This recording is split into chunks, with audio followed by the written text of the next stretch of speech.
going on, everybody? Joseph Hadid here for Worldwide Sport Updates, your podcast, your news, your local community.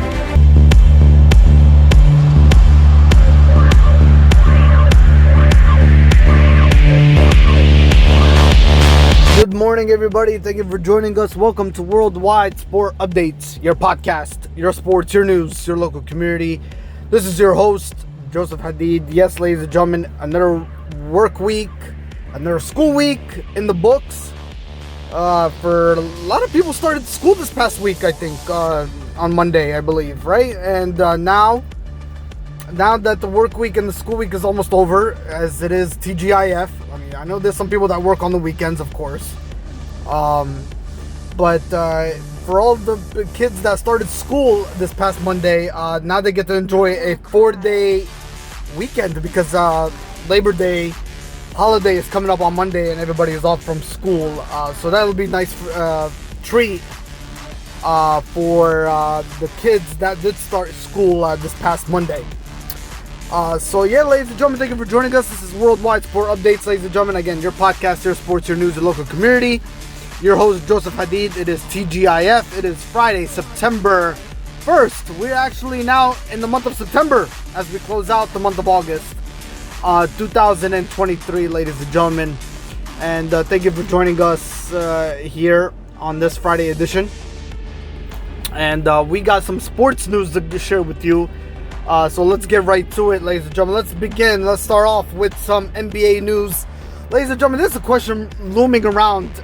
People are asking, what swayed Sasha Vezenkov's decision to join the Kings? Ladies and gentlemen, let's get right to that.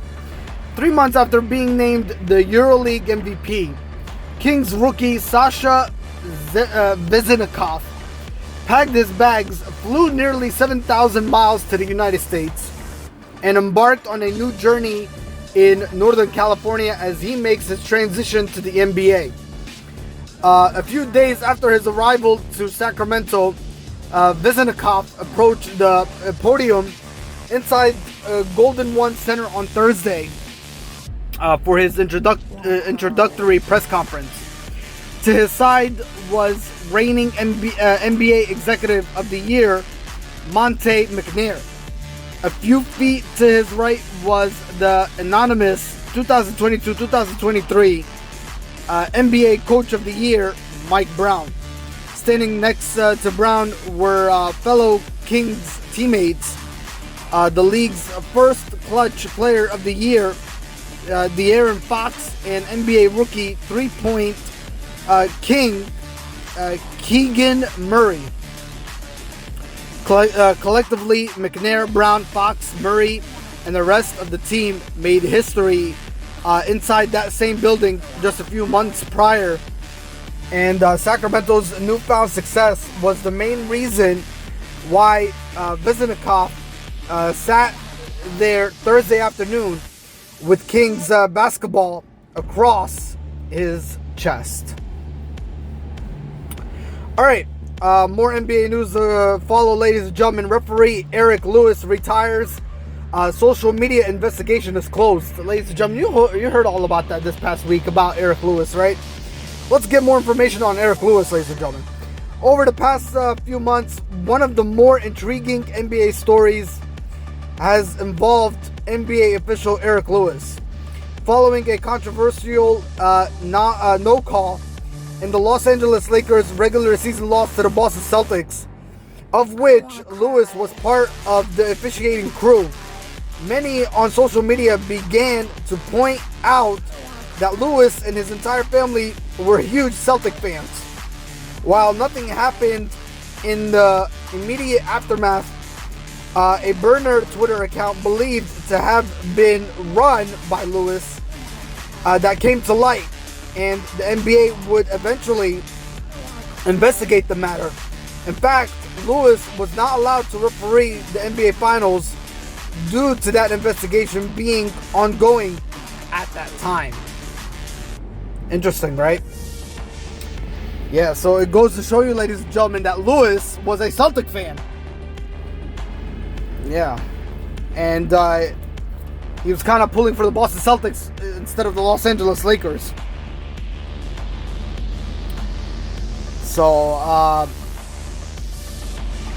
yeah, NBA was doing a fully investigation on that, and it turns out Eric Lewis got caught, and now he has to retire after the social media investigation was looming, and they found all the missing pieces for Eric Lewis to retire. All right, let's shift over to some NFL news, ladies and gentlemen. The Philadelphia Eagles are projected to have the NFL's second best offense. Let's get right to that, what that means. Nearly everything went right for this group last season, ladies and gentlemen. Yes, absolutely. And ladies and gentlemen, speaking of the NFL, 1 week away from the NFL season to start. Yes, Thursday Night Football starts, I believe, September 7th. And this NFL season kicks off between the Kansas City Chiefs and the Detroit Lions Thursday Night Football. But let's get right back to the Philadelphia Eagles, ladies and gentlemen. Again, ladies and gentlemen, nearly everything went right for this group last season as we speak. They had all 11 starters healthy for the Super Bowl, which is pretty much unheard of. Yes, that's 11 starters, ladies and gentlemen.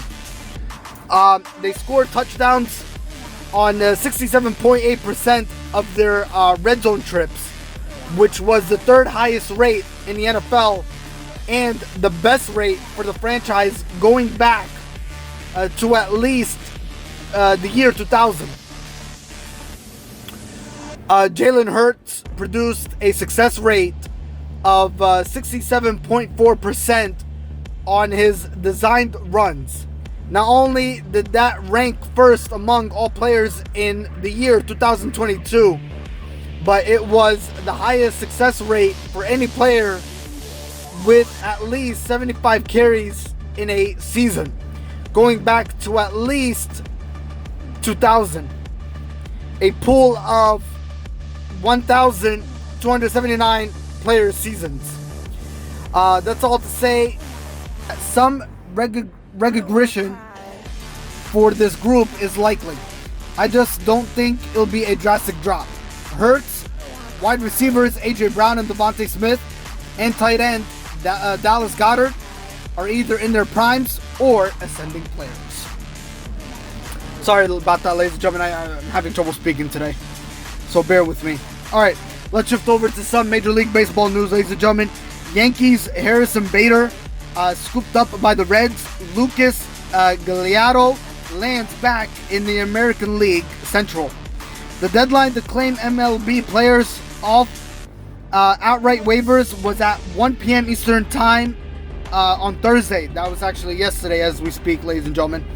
The league no longer allows August waiver trades, but there were a handful of players available after the Angels, Yankees, and others decided to part ways with veterans to save money and or open up roster spots for younger players. Lucas Giolito, Harrison Bader, Hunter Renfroe, and Mike Clevinger were among the notable players. The notable names, ladies and gentlemen, they were among the notable names placed on waivers this week. Here's a look at the 6 waiver claims on Thursday, plus analysis on the moves. Harrison Bader, ladies and gentlemen, at the New York Yankees, that was his old team, has now become part of the Cincinnati Reds, ladies and gentlemen. Hunter Renfroe, he was with the Los Angeles Angels. Now he's also part of the Cincinnati Reds. Lucas Giolito, he was part of the Los Angeles Angels. Now he's a new member of the Cleveland Guardians. Right-handed pitcher Ronaldo Lopez of the Los Angeles Angels now has shifted over to the Cleveland Guardians as well. Left-handed pitcher Matt Moore, he was also part of the Los Angeles Angels. Now he shifts over to a new team, Cleveland Guardians. The right-handed pitcher Dominic Leon, he was also part of the Los Angeles Angels. He has now become a new member of the Seattle Mariners. All right, let's shift over to some NHL hockey news, ladies and gentlemen. 2-time Stanley Cup champion retires after 11 seasons in the NHL over severe eye injury. Washington Capitals forward Carl Halligan, who won 2 Stanley Cups with the Pittsburgh Penguins, is retiring after 11 seasons in the NHL because of a severe eye injury that has sidelined the veteran winger for more than a year. Hagelin, 35, announced his decision on Instagram Wednesday. It's been an amazing ride, but it ends here. Unfortunately, my eye injury is too severe to keep playing the game I love, in his quotes, ladies and gentlemen. He wrote in a post. So in his quotes, that's what he wrote on his Instagram account. Hagelin has not played in a NHL game since sustaining a serious eye injury in March of 2022 when he was struck in the left eye with an errant stick blade during practice. He underwent surgery and 2 subsequent hip surgeries, including one this past February. Alright, ladies and gentlemen, let's shift over to some cricket news. Yes, how India stacks up at the Asia Cup cricket tournament. Let's answer that question for you, ladies and gentlemen.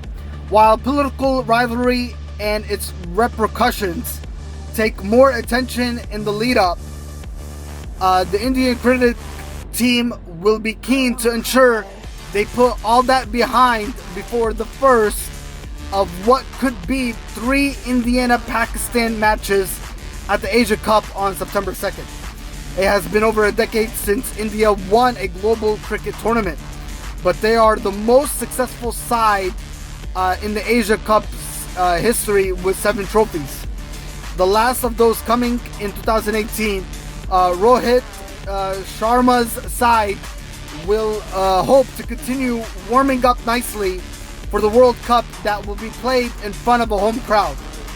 In addition to current captain Sharma and the champion batter Virat Kohli, a lot of focus will be on faster bowler Jasprit Bumrah, who is on a comeback trail following multiple injury setbacks. Ladies and gentlemen, he captained a second-string Indian side during a short trip to Ireland, where he bowled with his trademark pace and swing. Ladies and gentlemen, that's all for this week. I will see you on next Friday's recorded podcast. Till then, hit the like button, subscribe, share it out. Let everybody know what Worldwide Sport Updates is all about for your daily sports updates and news, ladies and gentlemen, on a daily basis. This is Joseph Hadid for Worldwide Sport Updates, your podcast, your sports, your news, your local community. Ladies and gentlemen, have yourself a safe weekend and a great holiday, ladies and gentlemen. Happy Memorial Day to everybody out there that celebrates. Yes, ladies and gentlemen, stay blessed. Have yourself a great weekend. And I'll talk to you guys, ladies and gentlemen, next Friday. Have yourself a great weekend. Stay blessed. I'll talk to you soon. This is Joseph Hadid for Worldwide Sport Updates, your podcast, your sports, your news, your local community. Have yourself a great weekend. Bye-bye for now.